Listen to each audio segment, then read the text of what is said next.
The events in this program are inspired by a true story. Names, dates, and details have been changed. Viewer discretion is advised. On this episode of Bizarre Murders, a summer town where hundreds of people are out enjoying what the beach and the bars have to offer. Local police have their hands full with drunken disorderlies and petty crimes. But what looks like a bungled burglary down on your knees takes investigators down a dark and twisted path that's anything but fun in the sun.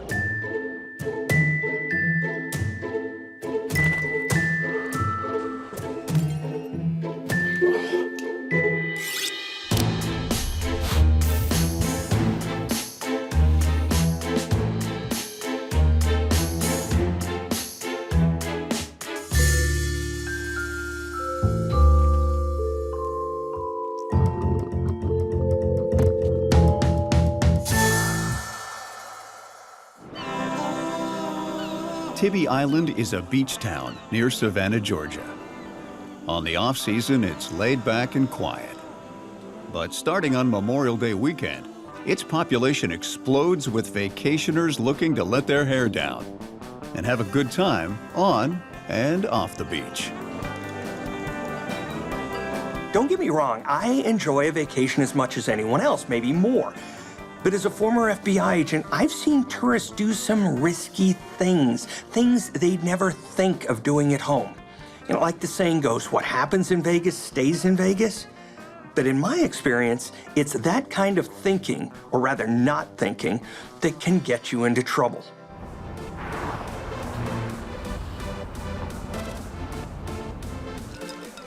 All along the Strip, people are in a holiday weekend party mode. Like Carrie and Mike, who've driven down to Tybee Island for the long weekend. They met at work a year ago. Barely a month into their relationship, they move in together. This is their first vacation as a couple. All right. But maybe. These two hardly know each other, and now they're away for the first time in Party Central. We might be in for an episode of Couple Gone Wild.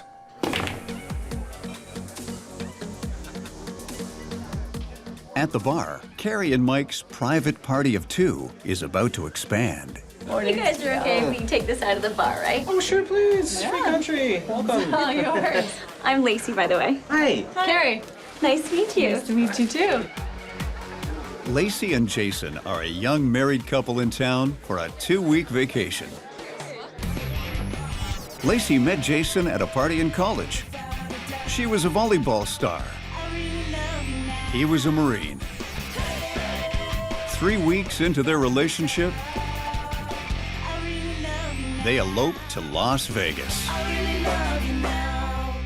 What's that saying? Fools rush in?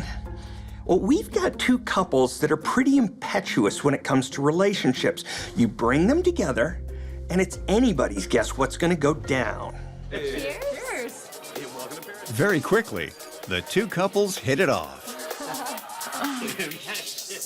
A few hours and many drinks later, the two couples are acting like they've known each other forever.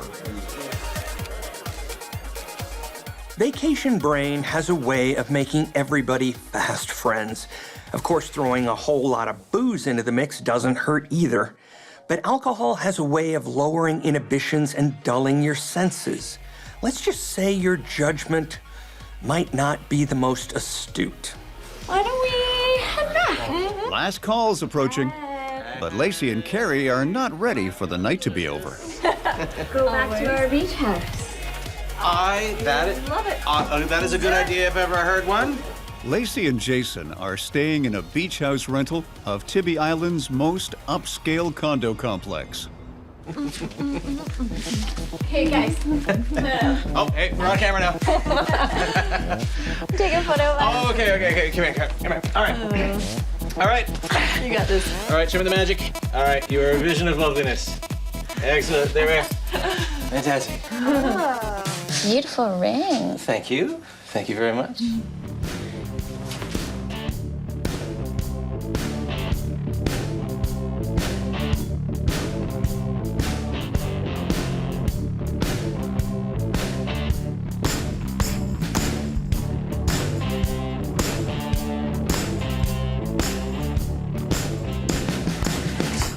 My purse is missing. Carrie, wake up. Where's my purse? What do you mean? It's gone. And my bracelet was in it. It's an $8,000 diamond bracelet in it. I saw you eyeing that saw it? bracelet at the bar. You definitely had it at the bar. Jason, she stole my purse. What? Come I on, did get not up. steal Where is it? Check your anything. pockets. I'm not showing my pockets. We don't have, Go. you don't have This is to. all I have. If you can't find it, we'll help you look for it. It's okay. That bracelet. Maybe you just left it at the I saw bar. you. No, You we were eyeing did- it at the bar. We didn't do a thing. It's Please, okay. You commented on it, and I know you stole it. Where is it? I would not. Please, steal calm down. anything. Tell me to calm down. What? 4 total strangers under the influence. Great. Inhibitions are low, so it's no surprise emotions are running high. We're in dangerous territory now. There's no way to actually know what anyone will do or what they're really up to.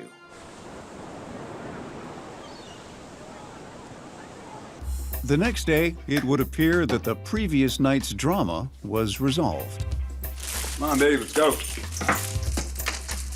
Ready, baby? Let's go. Jason and Lacy head out, taking full advantage of what Tybee Island has to offer.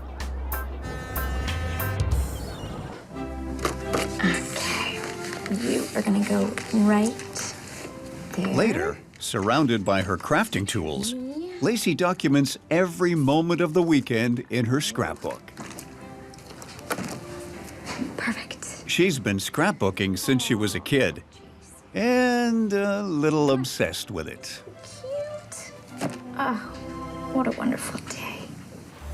Meanwhile, Carrie and Mike are no-shows for work. All right, so how long? Oh, okay. So ever in that 15 years, did he ever show up late? Not even miss a meeting? It's not uncommon for people to extend their vacations. Rick, am I right? Yeah, it happens all the time. Bye. Past behavior is usually a good indicator of future behavior. People aren't as wild and crazy as they'd like to think. In fact, the vast majority act according to predictable patterns. If Carrie and Mike have a history of being dependable, then not showing up for work should raise flags.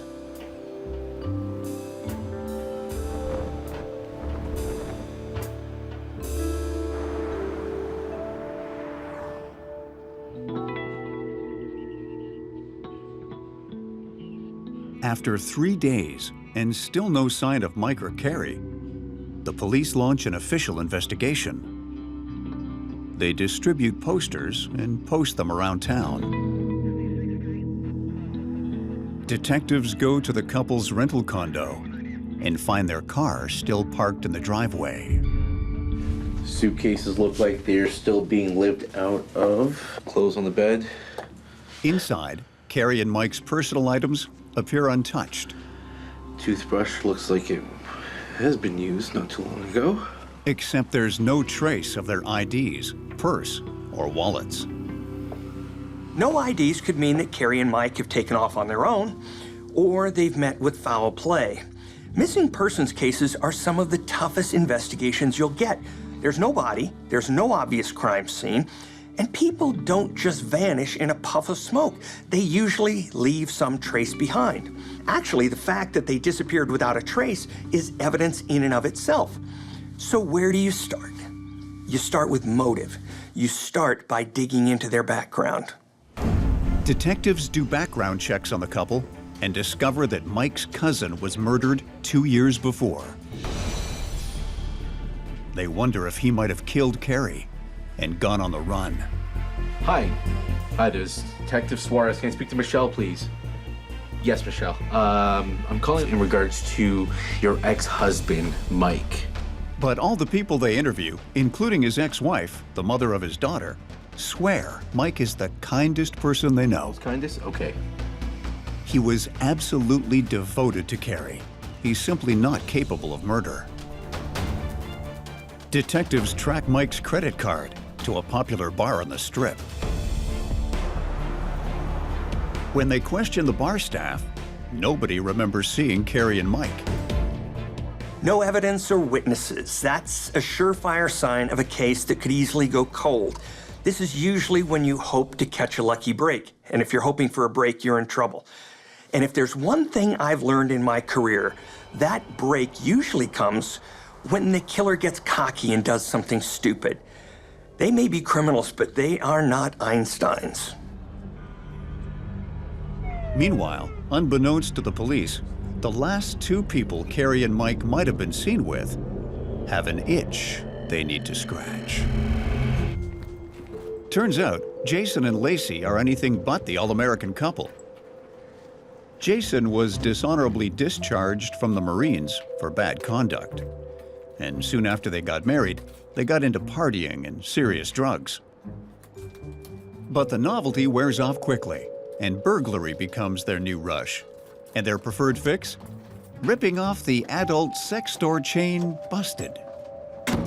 As gross as it sounds, for some people, committing a crime gives them the same thrill and excitement as does sex. But get away with it once, and you start to get overconfident, and that's when things can go sideways. Trust me, sooner or later, you're gonna have an off night. Lacy and Jason have no idea they've tripped the silent alarm. Step away from the car. Down on your knees. Put your hands behind your head. Take the masks off, now.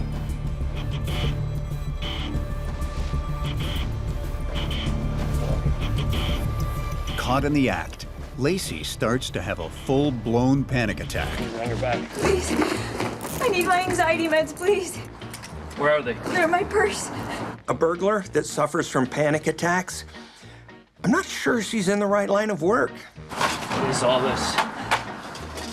But instead of pills, he finds Carrie and Mike's IDs. What is this? I don't know who they are. I found them on the beach. When police search their car, they find a loaded Glock. Things aren't looking too good for our missing couple, Carrie and Mike. This suggests to police that Lacy and Jason are into something more nefarious than your run-of-the-mill B&Es. There's no doubt these two are not in the right line of work. Instead of laying low, they commit a petty crime. They get caught and happen to be carrying incriminating evidence on them. Can you spell D-U-M-B?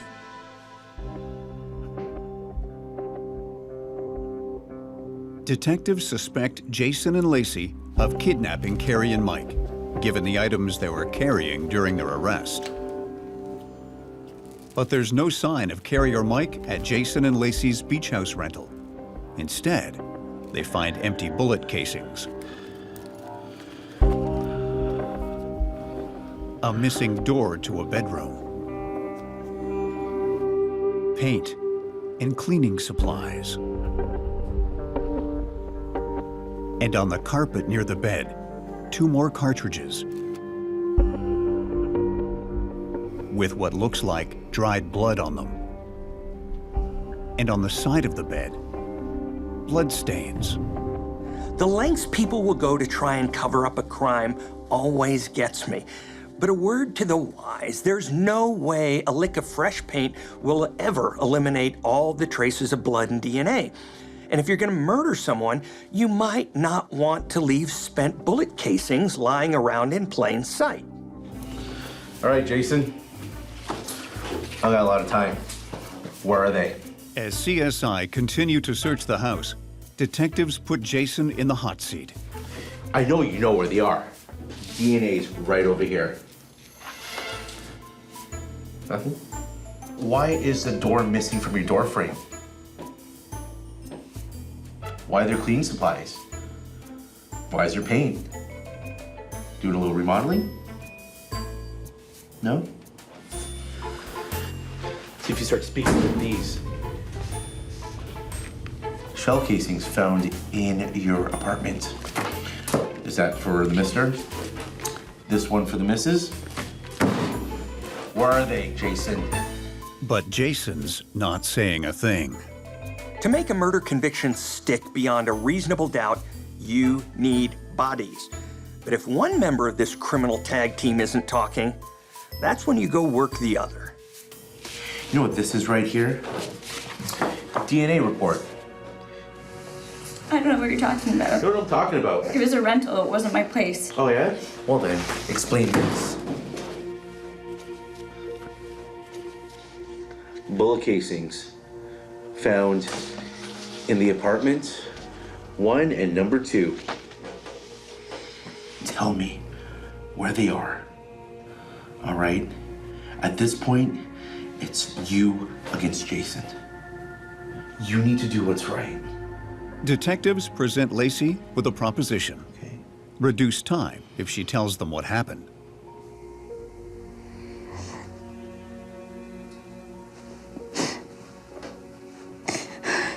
Jason did it.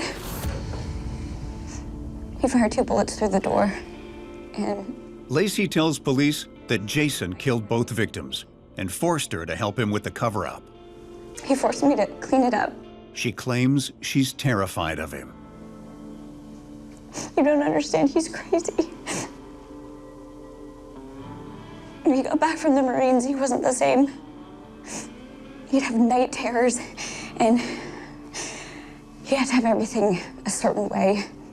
And he bought a gun for me for protection. Wake up! Lacy, wake up, I got you something. Come on, get up. Are you ready? You ready? Do you want to see it? Take it.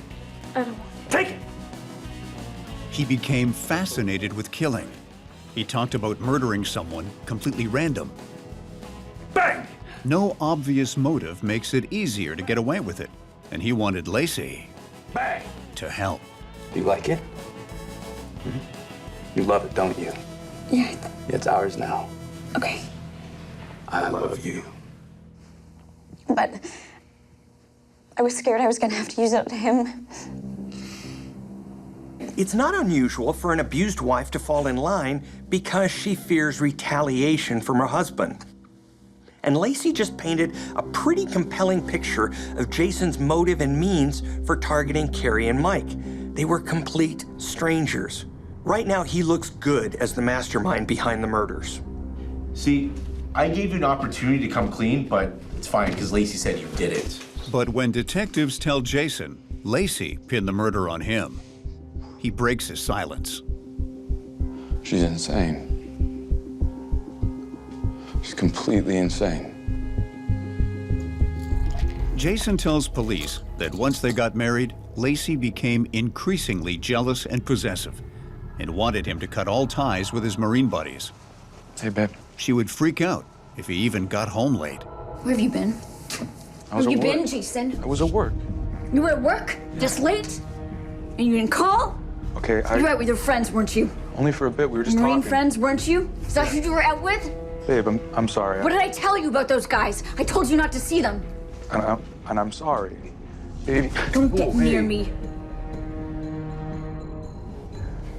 I wasn't there when it happened. I was asleep in my car. I didn't even hear the shots. When I came in, they were both already dead. She was freaking out. Yeah, I helped her cut up the bodies. Jason claims Lacy's the real killer. I can't tell you how common it is during an interrogation at the FBI for people to turn on their supposed loved ones to save their own skin. Till death do us part, right? No. Apparently, he was napping in his car when Lacy killed Mike and Carrie in a drug and alcohol-induced rage. He just helped her dismember and dispose of the bodies. Oh, is that all? No problem. Police need to find Mike and Carrie's bodies. That's the only way they're gonna figure out what really happened that night. And make sure neither of these two lovebirds get away with murder. After striking a deal for a more lenient sentence in exchange for her cooperation, Lacy tells the police she and Jason drove across state lines and dumped Mike and Carrie's bodies in a dumpster. Police find the partial remains in a landfill. The only part of Carrie they recover is her right arm. All they find of Mike is his upper torso and head. The lab removes a slug from Mike's head and it matches the Glock the police found in Jason and Lacy's car.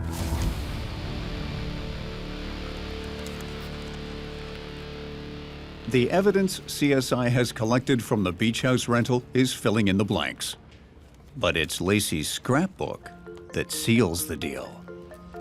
In it, there's a photo of Lacy wearing Mike's ring on a chain around her neck.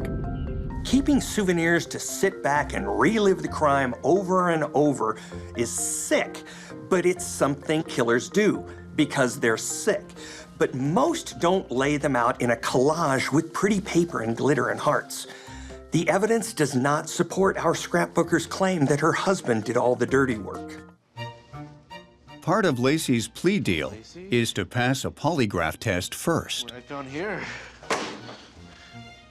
Crazy for scrapbooking.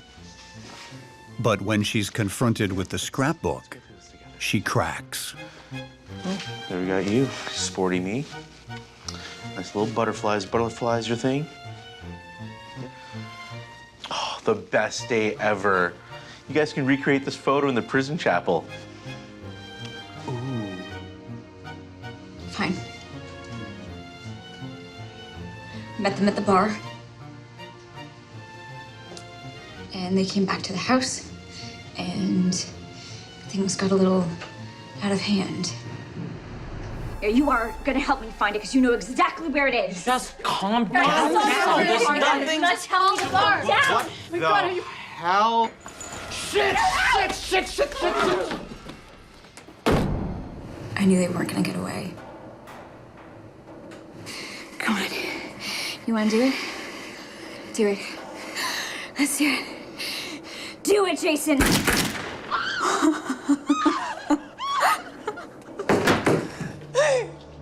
You're a monster! Please.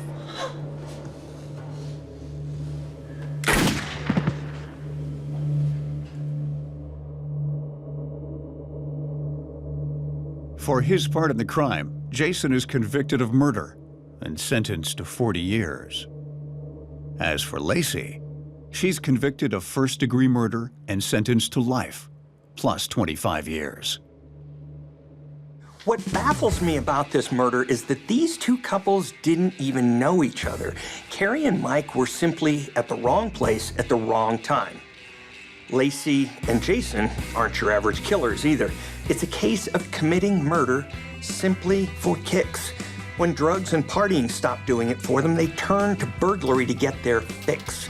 And when that wore thin, they decided to kill for sport.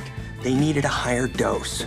They treated the entire crime like some game, absolutely no remorse. The only motive here is the thrill and excitement of not getting caught. They brought out the worst in each other. She was the dynamite and he was the match, and together, the thrill may be gone, but at least Lacy's, she's still got her scrapbook.